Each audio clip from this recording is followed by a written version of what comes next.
In front of me is Motorola Moto G30, and today I would like to show you how you can add a password to Google Passwords Manager.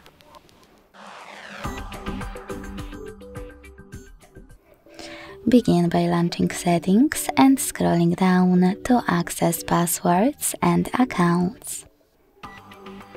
Then hit this gear next to Google under Autofill service.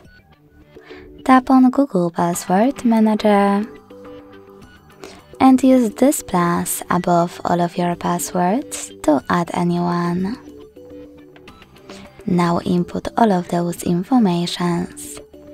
At the top, you can select any website or click Select App and tap on the chosen one. Then enter your username, email or phone number, password, and even take some helpful notes. When you finished, hit save at the top right corner.